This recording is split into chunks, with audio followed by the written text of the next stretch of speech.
everyone. Welcome back to Finding Your Voice, OMES's podcast about the Five Voices' impact on state government.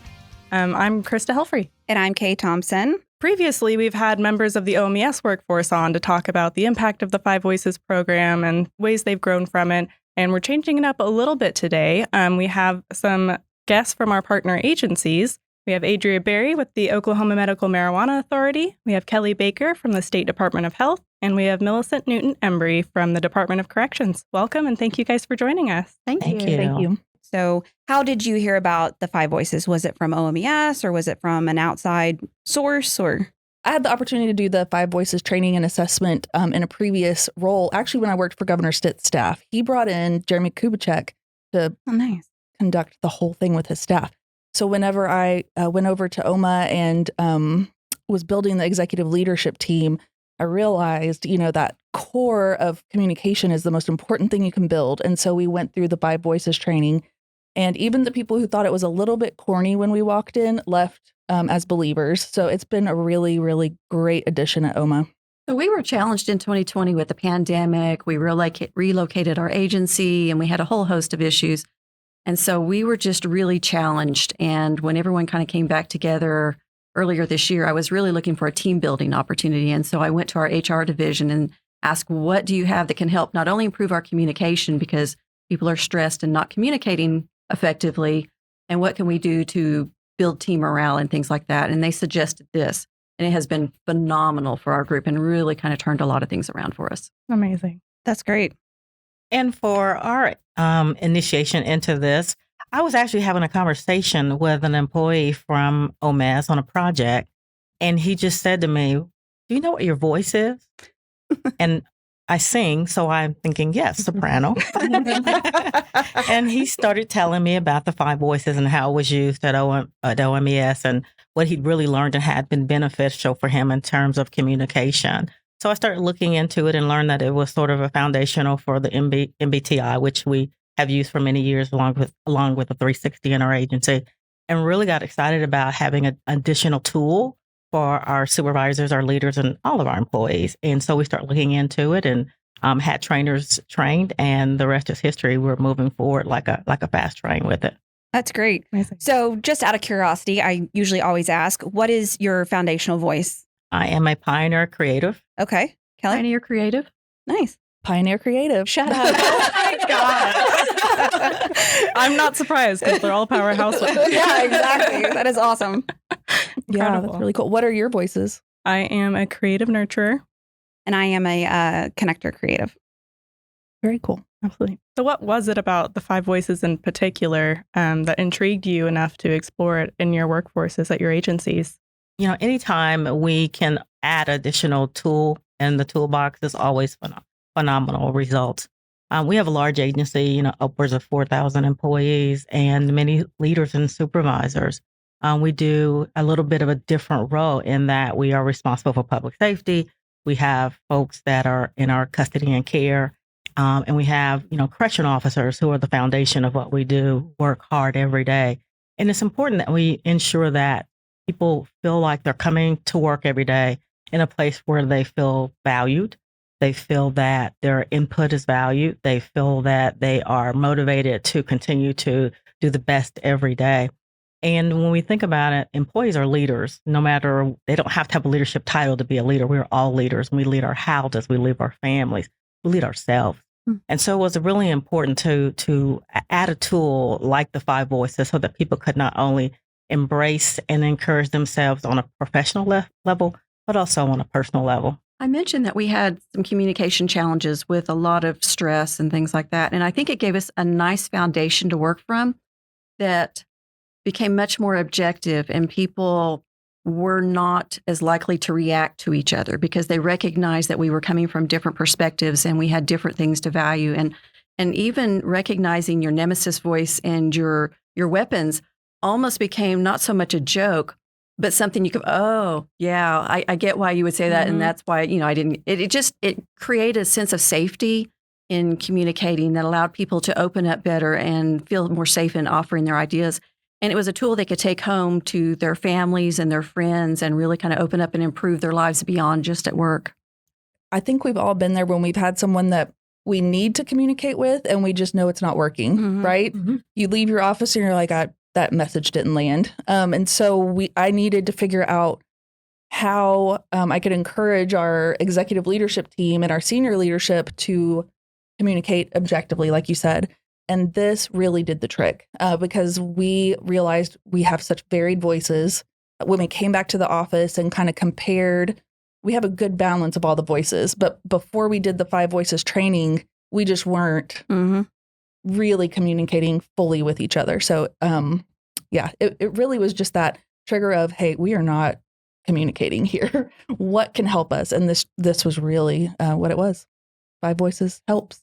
So you were talking about like during the pandemic, it really just helps you when you're not physically around to build that communication and work. How did you roll it out? Did you start during the pandemic? Was it when everyone started to come back together? What's your rollout plan for the help? So my group has been a little bit unique. I did it with the leadership in my program. And then we have recently rolled it out to all of the entire division for vital records. And I actually utilized it with staff on a 10-year vision plan where I split them up into their voices so they each equally were able to contribute from what was important to them. And it was actually really fun. And everyone felt so valued and so engaged. And I think really for the first time heard in helping to get their voice out there as to where we wanted to be in 10 years. It's a great idea. Very cool. Thank you. And Millicent, how did corrections do it? Because you have 4,000 employees that are literally from coast to coast. How was your rollout plan? Well, for us, we began with our training supervisors or our training staff that are in all of our units across the state. Also our executive team and our senior level management and our first level management. And so everybody was just, excited about it. It is going to be difficult for us because it's going to be important that every employee have the opportunity to participate. So for us, it's going to be very different. We're going to have to do some things. Probably some things are going to have to be through Zoom and technology. And then there's going to be times where some of our staff will be able to do the one-on-one. Especially for our correctional officers, as you know, they work long hours and shift work, but it's none less important that they have an opportunity and have access to the information. When you think about the fact that, the nurturer voice and the guardian voices are like 73% of the population, I always wonder, what if that is also representative of our population? And that would be important because if that many people are not necessarily being heard, then what are we missing? What are we not hearing? What are we not benefiting from in terms of the impact and the input that those employees would have? So it's really critical. And we're really excited to be able to have an opportunity because, as you know, working in corrections, I'm sure like other environments, it's really fast paced. You could come to work one day and you're in the middle of dealing with a very serious situation. And so even with that and having the communication to be able to communicate effectively is very important. It could be life and death in our business. So that's an extra tool that we know that will be beneficial in terms of our communication and our interaction and engagement in our workplaces. That's fantastic. We focused on our leadership team first, but after listening to Millicent speak, I realized the next step needs to be having our trainers trained. And so I'm going to go back to the office and make sure we're doing that. But the goal is to have everyone at OMMA assessed and everybody knows their voice. We keep going back to the word communication, no matter what agency, no matter what organization, it's all about communication. And this is such a benefit. It's such a great tool to impact communication. So I think that's really interesting that we all. Well, and I think too, I think we all find value in making sure all of our employees have an opportunity to go through it. This is not just something for leadership. If we really want to have a fully functioning team, everyone really needs to participate in it. Absolutely. Feel valued and see where their input is and help them be able to better communicate. And I think there's just so much power in having everyone engaged. Absolutely. And I know OMES specifically, we focused our rollout strategy around having specific teams do it together so that they kind of learn together. And a lot of times there's those intimate moments and you share that with your team and build trust that way. That's amazing. And I'll build on that, one of the things that was offered to us was that, you can go to a session and learn with a whole bunch of other people, or you could do it as your team. And we opted to do the team like that just because it was a team building exercise for us. And just as you mentioned, it meant so much more because of all the personal examples, and you could see each other's reactions, and it just was so much more meaningful that way. Absolutely. And those aha moments. Yeah, those aha moments that you see with your team. Right. One of the things I'll never forget is in one of the training sessions, I so remember a lady saying, "Pioneers scare me." And that stayed with me. I was so transparent, so honest of her, but it's something that it was memorable. That was her feedback. That's how she felt. And it was very honest and forthright. And so I think going through with teams, it's quite more beneficial because you're working with those people every day. And so now you kind of can, say to yourself, oh, well, I'm not as frustrated because they take a bit of a time to review my paperwork or my project. They're a guardian. That's what we expect. And you can value and understand the value and in that process. Well, and I wanted to ask you how you're planning to use it in your onboarding process. I found that really interesting. Yeah, well, and actually we ended up, when I talk about how I got initiated, it was because an employee at OMS talked to me about how it was a part of his onboarding. And that was impressive that a new employee that stayed with him. And then he was continuing to use that process in relationships and engagements with projects that he was handling. And that really stayed with me. And so we've talked to them about the process, and it'll be a little different because I believe OMS also uses it in their onboarding process.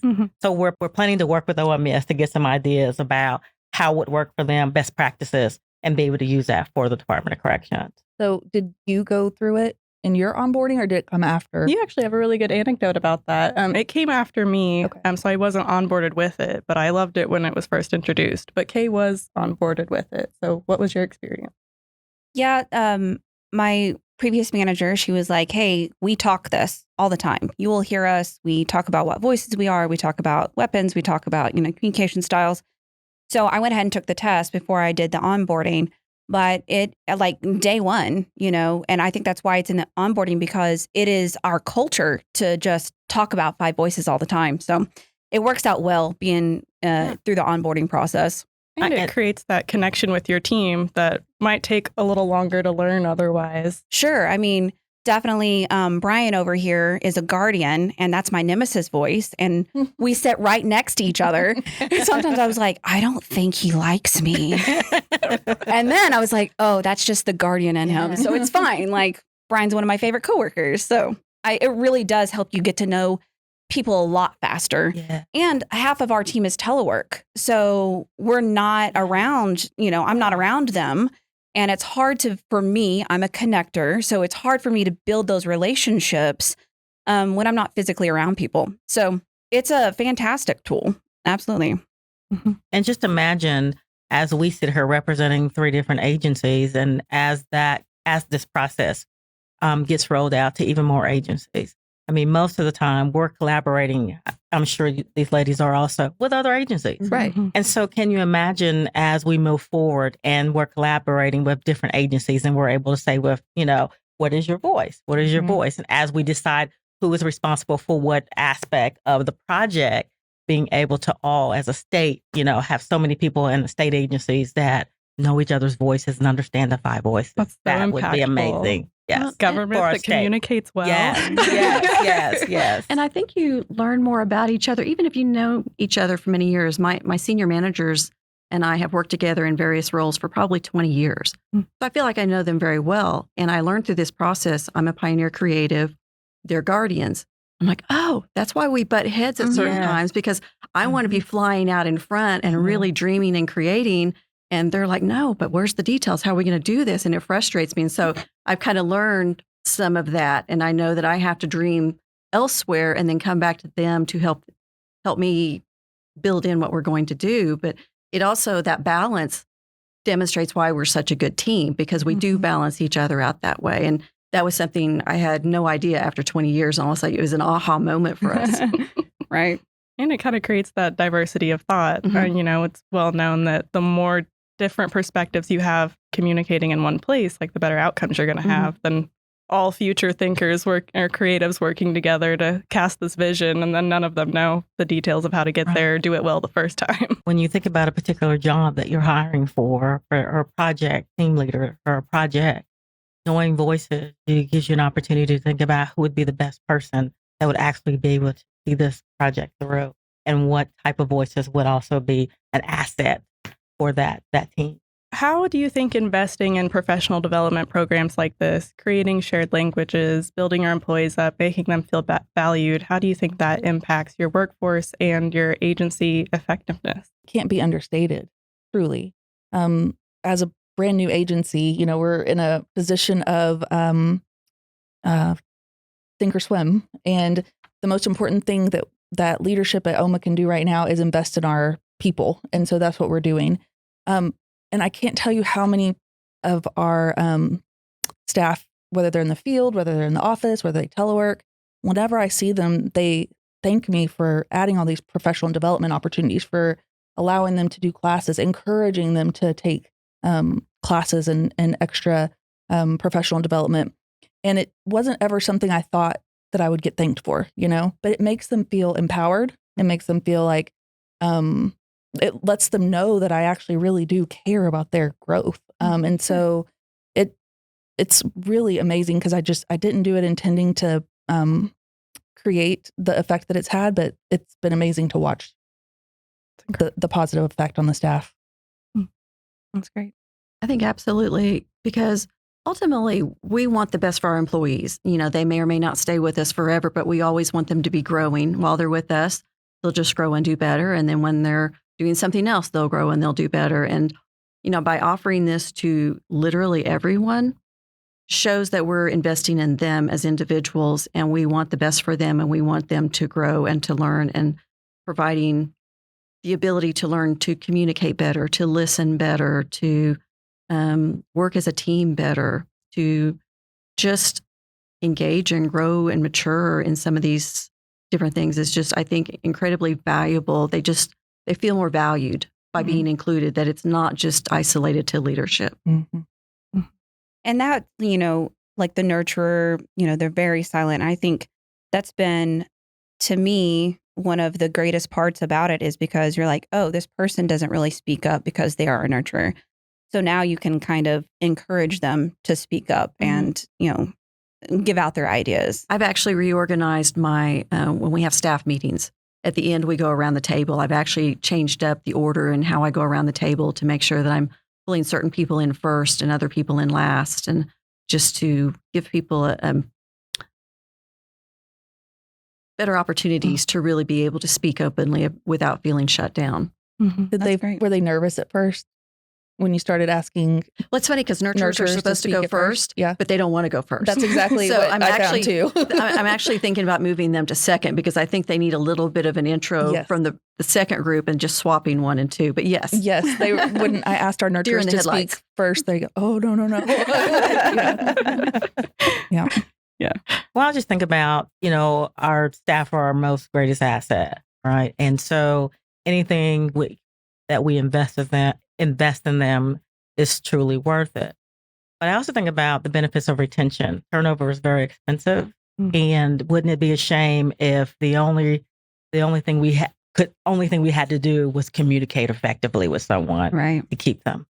And so this is not difficult. It's a great investment, but just the benefits of being able to recognize somebody for who they are, recognizing them, acknowledging them, valuing them, listening to them for who they are. If that's a great benefit in terms of our retention, our recruitment, having values that people want to come work for an organization and our company that values their employees. And so it's not a difficult thing to do. It's an easy thing to do. And wouldn't it be great if it affects and impacts our retention and our recruitment? So you guys have all started some sort of rollout in the agency. What do you think has been most beneficial with the rollout, with the implementation within the agency as a whole, and maybe within like your specific teams as well? I think one of the things we've done in Vital Records that was really interesting, we had one particular unit that had a much greater backlog than any other unit in my program. We were dealing with all kinds of backlogs, and it was a particularly challenging backlog because it was one of the most complex areas. And in the way that some of our reorganization has kind of physically separated us in a new space and things, it almost became an us and them as opposed to a vital records problem, right? And so I actually took this opportunity to bring in a facilitator from Five Voices to facilitate all the supervisors except the senior leadership in my program. We removed ourselves because I felt like our voices were the loudest and I didn't want us to go in and problem solve. We had attempted to problem solve without trying to dictate it, and it hadn't really been super successful. And so we went in, and with the basis of the Five Voices already set, the group was able to go in and really have some very honest, forthright conversations, asking a lot of questions out of curiosity from their particular voices. And they were able to better distribute some of the items that were placed on that particular program that maybe where they could be handled better and more efficiently. And within about 3 months, the workload had been decreased by 40%. That's fantastic. So, and it was a matter of them going through this where they took on the challenge. Instead of me telling them, you're going to do this, you're going to do this, they offered to take on different pieces. So it was a much more something that they owned the process and the problem. And like I said, it became more of a broader problem than just a unit problem, and recognizing that it was impacting everyone. And that was cool. That is really cool. I mean, that it shows that it's like you said, it's a communications tool, but it is, you find out what people's strengths are too. And so that, I mean, 40%, that's amazing. Yeah. And they find out what their own strengths are, and then they can tell you.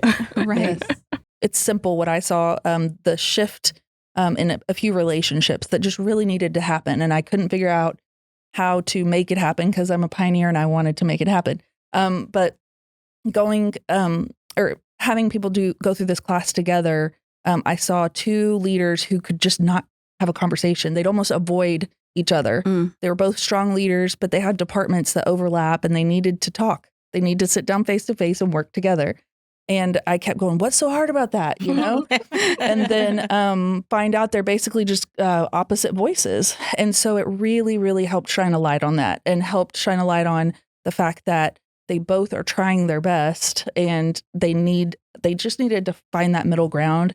And it's been exceptional just watching them be able to walk to each other's offices and figure it out and be able to have the conversations that before they were avoiding. So it's pretty amazing. Our ability to get things done, our ability to have greater outcomes. I think when we think about, just as Andrea talked about, I've seen some of those relationships too. And this does have the ability to level things out, to start from the beginning and say, and be able to honestly say, it's not that I have concerns with you.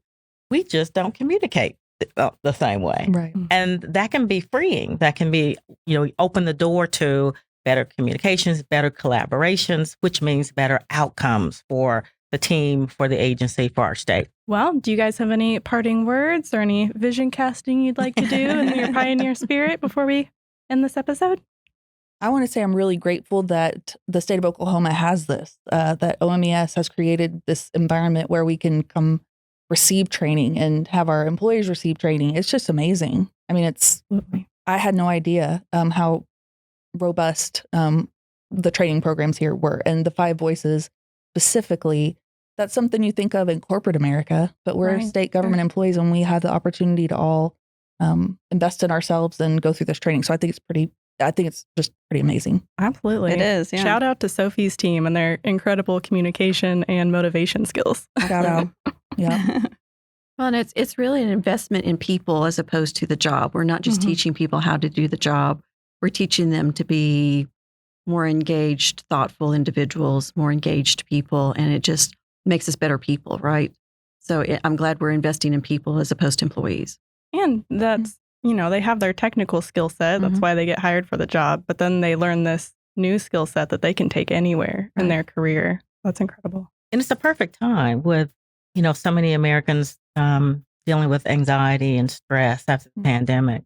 It's a perfect time to also roll out something like this because it helps with communication, Mhm. and that's going to lower stress. It's going to lower stress, like Kay said earlier. If you're working for a leader and you just aren't jiving, you don't know what the problem is. Certainly, having something like 5 voices can amplify your ability to communicate and learn and be able to maybe collaborate and communicate a little bit better. Not only that, as I said earlier, taking it home to your families and your communities. We're all just not employees of the state. We have other lives, as parents, as partners. When I think about, I've heard you all talk about so many people who their spouses are nemesis voice. Well, that's my case too. I don't know about you, ladies. You want to admit that? I don't know. My ex-spouses, yes. So it's really helpful when you think about that. I mean, I thought about it in my personal life. Oh my goodness, because we all think about what it is like to be on the other side of us, right? Mhm. We want to do that. And when every employee, every person does that and is considerate of that, I think it helps us to make those changes and maybe do away with a lot of those blind spots that we forget about, and makes us all more effective in our relationships and our engagement. And isn't that what we want, to be civil and more engaging as employees and as people in general? Absolutely. And Well it said. definitely, it leads to, if we work better between each other, as far as within an agency and within all of the agencies, we provide better services for Oklahomans. Mhm. And that's our ultimate goal. Yeah, better So, Oklahoma. Absolutely. And I think you made a great point too. I mean, I think today's climate is we spend an awful lot of time talking at each other instead of to or with each other. And I think this is a nice way to pull it back. Well, thank you guys so much for joining us here today. This was such an exciting discussion with you guys. And be sure to like and share this episode and stay tuned for the next one.